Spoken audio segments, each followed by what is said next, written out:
हाँ हेलो बच्चों, कैसे हो? आशा करते हैं अच्छे ही होंगे और घर पे होगे, स्वस्थ होगे। अब मन लगा के पढ़ाई कीजिए। आपके पढ़ाई में अब बहुत कम समय बाकी रह गया है। इसको मन लगा के पढ़िए और अच्छा करने का कोशिश कीजिए, क्योंकि हर बच्चे से एक्सपेक्टेशन है 400 प्लस मार्क्स। ठीक है, आप लोग को उस एक्सपेक्टेशन पे खड़ा होना है। ठीक है, तो मतलब जैसा कि लॉकडाउन लग गया था, उससे पहले हम लोग रे ऑप्टिक्स के बारे में चर्चा कर रहे थे। तो रे ऑप्टिक्स में इससे पहले वाले टॉपिक तक हम लोग चर्चा कर चुके थे। अब इसके आगे ये हम लोग आज से चर्चा करेंगे, और जैसे जैसे टाइम बीतेगा वैसे वैसे आपका वीडियो अपलोड होता जाएगा और आप उसको देखिए, और उसके बाद क्वेश्चन का भी डिस्कशन हम लोग करेंगे। तो टोटल इंटरनल रिफ्लेक्शन, पहले इस चीज पे चर्चा करते हैं। टोटल इंटरनल रिफ्लेक्शन अच्छे से देखिएगा, अच्छे से समझिएगा चीज को। ठीक है,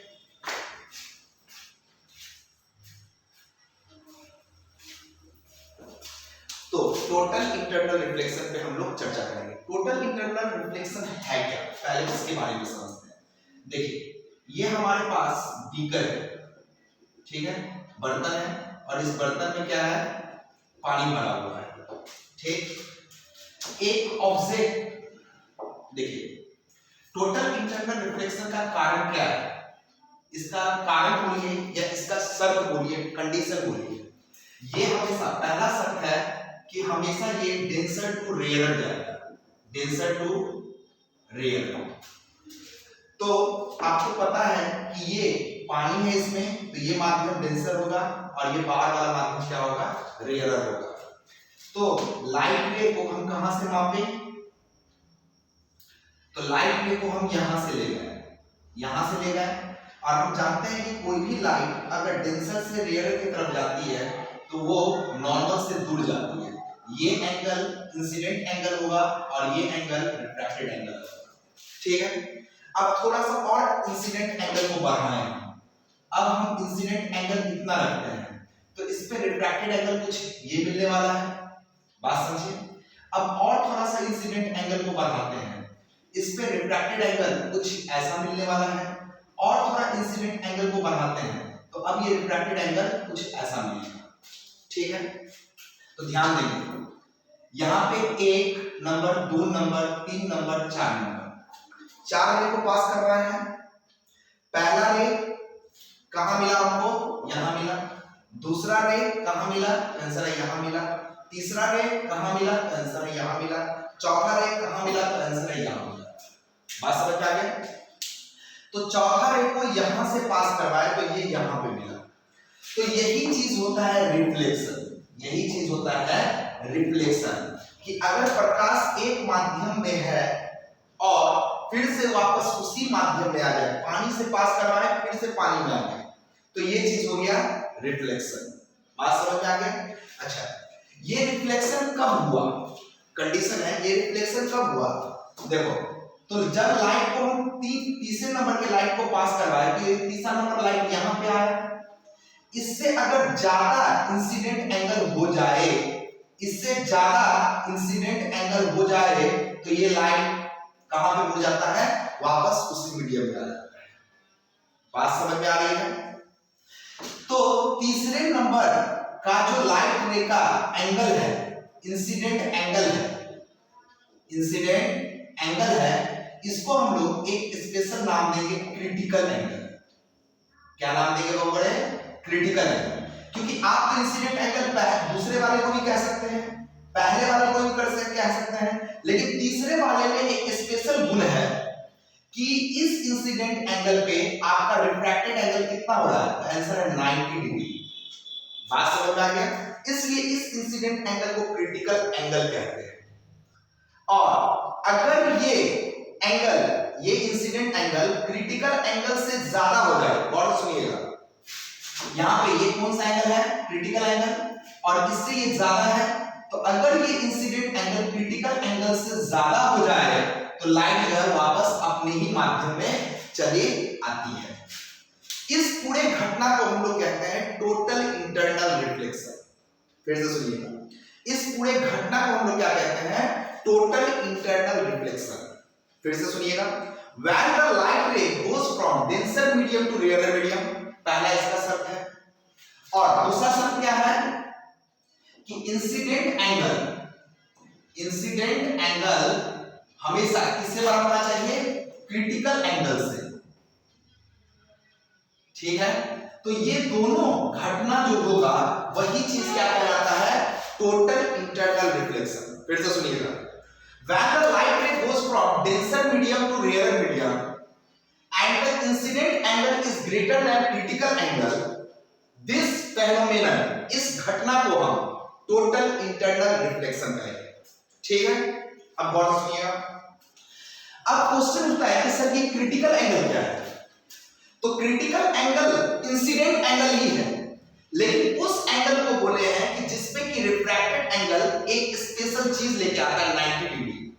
रिफ्लेक्टेड के बारे में बात नहीं कर रहे, रिफ्रैक्टेड एंगल 90 डिग्री हो जाता है, उसको हम लोग क्या बोलते हैं? Critical angle. तो क्रिटिकल एंगल क्या है? तो आंसर है इंसिडेंट एंगल है। इंसिडेंट एंगल है। कोई भी पूछेगा आपसे क्रिटिकल एंगल क्या है, तो आप क्या बोलोगे? इंसिडेंट एंगल है, जिसपे कि at which the refracted angle becomes 90 degree is called critical angle। फिर से सुनिएगा, पहला टोटल इंटरनल रिफ्लेक्शन क्या है? तो टोटल इंटरनल रिफ्लेक्शन को होने के लिए दो शर्तें हैं। पहला, लाइट हमेशा डेंसर से रेयर पे जाए। दूसरा, इंसिडेंट एंगल हमेशा क्रिटिकल एंगल से ज्यादा हो। अगर ये दोनों शर्त मिल जाता है तो हम इसको कहेंगे TIR, टोटल इंटरनल रिफ्लेक्शन। बात समझ में आ गया? अब अगला 2 मार्क्स का क्वेश्चन है, what do you mean by critical angle? What do you mean by critical angle? तो क्रिटिकल एंगल किसको कहते हैं? तो क्रिटिकल एंगल ये इंसिडेंट ही एंगल है। क्रिटिकल एंगल ये इंसिडेंट ही एंगल है जिसपे कि रिफ्रैक्टेड एंगल कितना होता है? 90 डिग्री। इसको हम लोग क्या कहेंगे? Critical angle. और हुआ क्रिटिकल एंगल को हम लोग थीटा सी से डिनोट करते हैं। किससे? थीटा सी से डिनोट करते हैं। बात समझ में आ गया? अब आगे बढ़ते हैं। देखिए, एक रिलेशन बोलिए या फॉर्मूला बोलिए, क्रिटिकल एंगल का फॉर्मूला क्या होता है वो निकालना है। तो देखिए, ये एक बीकर है मेरे पास और इसके अंदर क्या है? पानी है। ठीक है, यहां से लाइट रे को भेजे और ये इंसिडेंट एंगल, ये जो इंसिडेंट एंगल है ये मान लेते हैं क्रिटिकल एंगल है।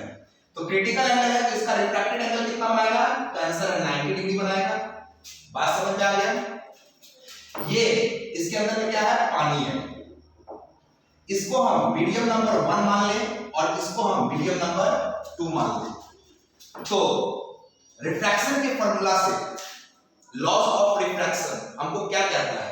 म्यू बराबर sin i by sin r, यही ना कहता है। तो लाइट कहां से कहां गया? जहां से जाएगा उसको पहले लिखेंगे 1 से गया, कहां गया? 2 में गया। और हम जानते हैं sin i बाय म्यू बराबर sin i by sin r formula होता है। हम क्या? आप भी जानते हैं। ठीक है, इसको लिखने का स्टाइल क्या है हमारे लिए बच्चा पार्टी? μ2 बट्टा μ1 equal to sin i by sin r। कोई दिक्कत? अच्छा, अब देखेंगे μ2 बट्टा μ1 बराबर sin i क्या है? इंसिडेंट एंगल, क्रिटिकल एंगल है ना, थीटा सी बट्टा sin r कितना है? 90 डिग्री। बात समझे? सेकेंड मीडियम क्या है आपका? एयर। और एयर का रिफ्रैक्टिव इंडेक्स कितना होता है? दिमाग में फिट कर लो, 1 ऑब्जेक्टिव के लिए एयर का रिफ्रैक्टिव इंडेक्स कितना होता है? 1।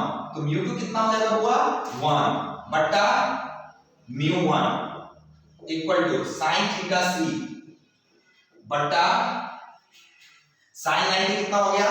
1 sin 90 1। तो यहां से इसको अगर पलटेंगे तो μ1 बराबर, ये भी पलटाएगा 1 बाई sin थीटा सी। तो यहां से फॉर्मूला आपका आ गया म्यू बराबर sin थीटा 1 बट्टा sin थीटा सी। इससे क्या समझ में है कि क्रिटिकल एंगल अगर बढ़ेगा तो रिफ्रैक्टिव इंडेक्स घटेगा, यानी यानी जिसका रिफ्रैक्टिव इंडेक्स ज्यादा होगा उसका क्रिटिकल एंगल कम होगा। यानी आपके पास दो चीज है, एक है मिल्क और एक है हनी। आप जानते हैं कि हनी का रिफ्रैक्टिव इंडेक्स कम होता है, ना ना ना, इस दोनों के रेस्पेक्ट में देखेंगे तो हनी का रिफ्रैक्टिव इंडेक्स ज्यादा होता है। ठीक है, ये याद रखिएगा क्योंकि हनी ज्यादा डेंसर है। अच्छा, मिल्क क्या है? मिल्क का रिफ्रैक्टिव इंडेक्स कम होता है। म्यू किसका ज्यादा होता है? हनी का। किस, इस दोनों में तुलना करेंगे और मिल्क का क्या होगा? कम। तो इसका क्रिटिकल एंगल क्या होगा? अरे क्रिटिकल एंगल क्या होगा? अरे अगर म्यू ज्यादा है तो क्रिटिकल एंगल कम होगा, कम, और म्यू कम है तो क्रिटिकल एंगल क्या है? ज्यादा है। बात समझे? तो इसका क्रिटिकल एंगल ज्यादा है, इसका क्रिटिकल एंगल कम है। मान लेते हैं ये 30 डिग्री, ये कितना? मान लेते हैं ये 30 डिग्री, और मान लेते हैं कि ये कम है ना, तो ये 18 डिग्री। ठीक है, तो इसको जब 31 डिग्री करेंगे तब ये इसमें टोटल इंटरनल रिफ्लेक्शन आएगा, और इसमें जब 19 डिग्री करेंगे तभी इसमें टोटल इंटरनल रिफ्लेक्शन आ जाएगा। कॉन्सेप्ट समझ में आ रहा है या नहीं आ रहा है? कि जिसका क्रिटिकल एंगल ज्यादा, रिफ्रैक्टिव इंडेक्स कम, क्रिटिकल एंगल ज्यादा, रिफ्रैक्टिव इंडेक्स कम। तो सबसे ज्यादा रिफ्रैक्टिव इंडेक्स किसका है? डायमंड का। सबसे ज्यादा रिफ्रैक्टिव इंडेक्स किसका है? डायमंड का। तो डायमंड का क्रिटिकल एंगल क्या होगा? कम। वाटर का रिफ्रैक्टिव इंडेक्स कम होता है तो वाटर का क्रिटिकल एंगल क्या होगा? ज्यादा। बात समझ में आ रहा है? अब सुनिएगा गौर से, इसको नोट कर लीजिएगा कॉपी पे, ठीक है? और माइंड मैप है ये माइंड मैप है, इसको समझना होगा, ठीक है? अब आते हैं, आपके पास दो चीज है, एक पानी है और एक है डायमंड। ठीक है, गौर से समझिएगा। अगर मान लेते हैं कि इस दोनों के बीच में एंगल है 90 डिग्री, तो यहां से ऐसा ऐसा कितना किरण निकल देगा? 90 किरण निकलेगा। कितना किरण निकलेगा? 90 किरण। ऐसे ही इस केस में भी देख लेते हैं, ये डायमंड है और इसमें भी, इसके बीच में कितना एंगल निकलेगा? कितना किरण निकलेगा? 90 किरण निकलेगा। गौर से सुनिएगा, वाटर का क्रिटिकल एंगल 48 डिग्री होता है, ये याद करने वाली बात नहीं है। डायमंड का कितना होता है? 24 डिग्री। बात समझे? अगर हम मान लिए हर एक एंगल पे एक किरण निकलेगा तो इसके बीच में एंगल कितना है? 90 डिग्री, तो 90 किरण निकलेगा। बात समझे? तो ये 48वां किरण है, ये 48 डिग्री का किरण है। तो 48 डिग्री का किरण कहां? ये यहां पे रहेगा, रिफ्रैक्शन यहां रहेगा, क्रिटिकल एंगल 48 है ना, और इसका क्रिटिकल एंगल कितना है? 24 डिग्री। तो ये 24 डिग्री, इसका रेट यहां रहेगा। अब 49 डिग्री वाला देंगे तो अंदर आएगा, 50 डिग्री वाला देंगे तो अंदर आएगा, 51 वाला अंदर आएगा। बात समझ में आ रही है या नहीं आ रही है? सुनिएगा। तो अब अगर आपसे पूछा जाए कि इसके अंदर में कितना किरण है, तो आप बोलोगे 48 वाला तो यहां है, टोटल कितना किरण है? 90। इसमें से 47 किरण कहां चला गया? बाहर। 47 बाहर, ठीक है, और 48वां यहां है, तो टोटल मिला के अब कितना अंदर में कितना है?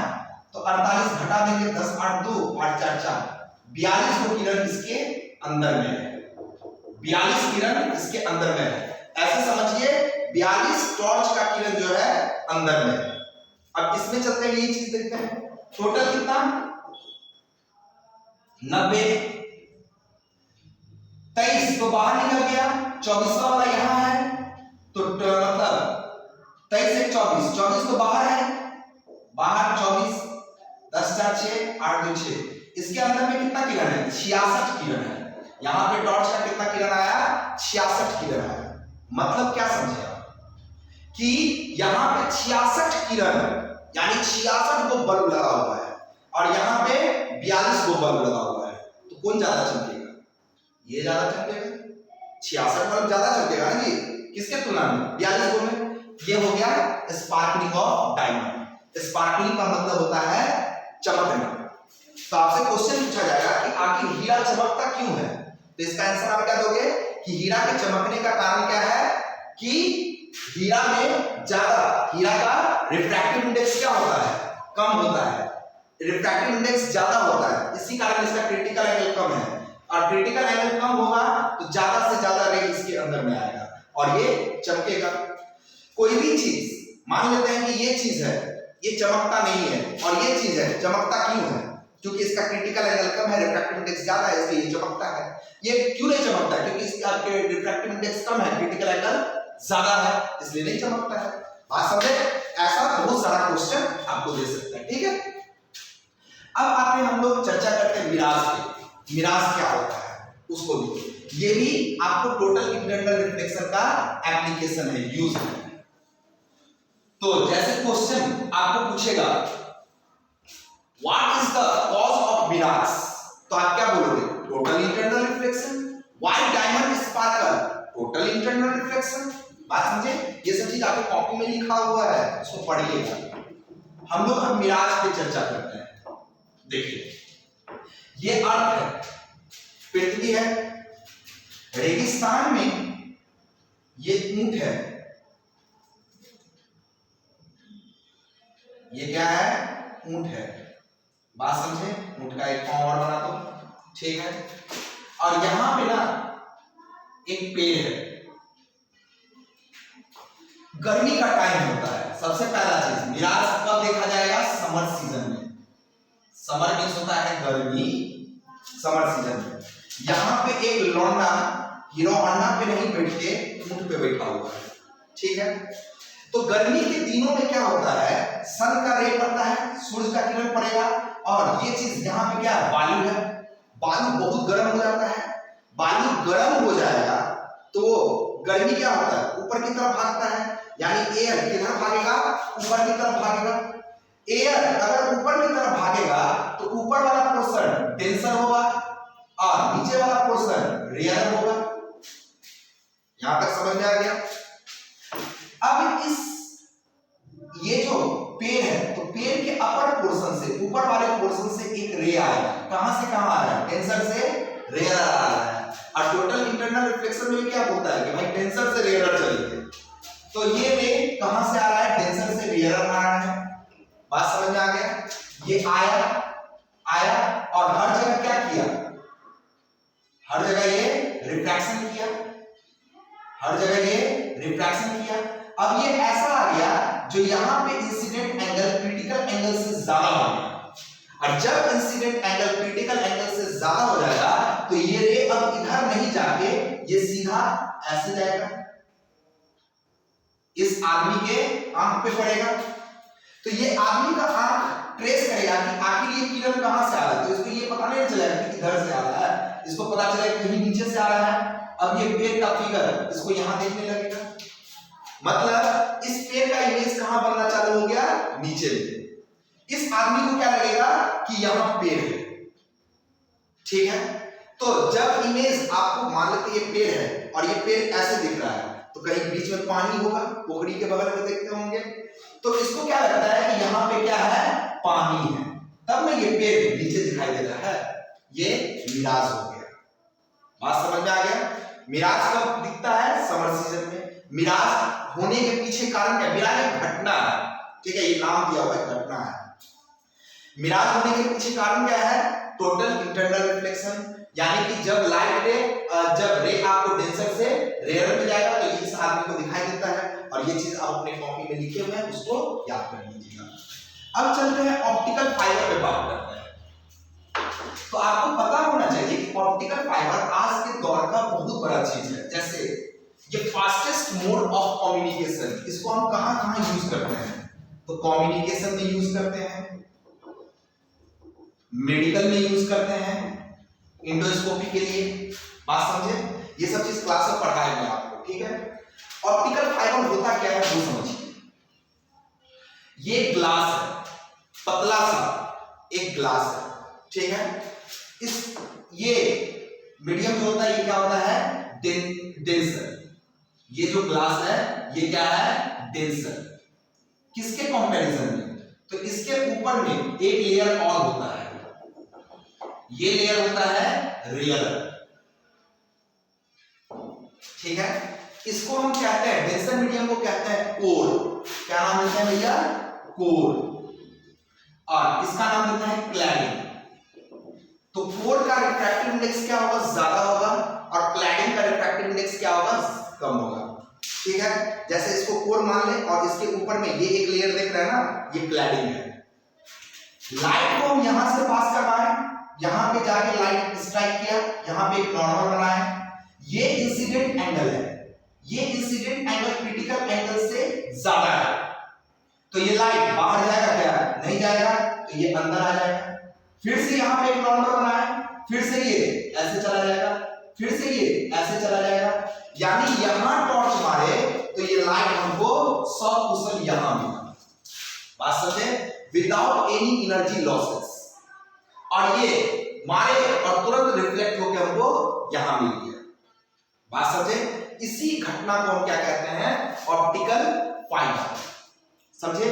इसका यूज हम कहां करते हैं? कम्युनिकेशन में करते हैं, जैसे कि मोबाइल में बात करते हैं, नेट चलाने में ऑप्टिकल फाइबर का यूज होता है। ठीक है, जैसे जियो फाइबर नाम करके आता है ना, तो वो जियो कंपनी है, और वो कंपनी किस कॉन्सेप्ट पे काम करती है? फाइबर पे काम करती है, इसी कॉन्सेप्ट पे।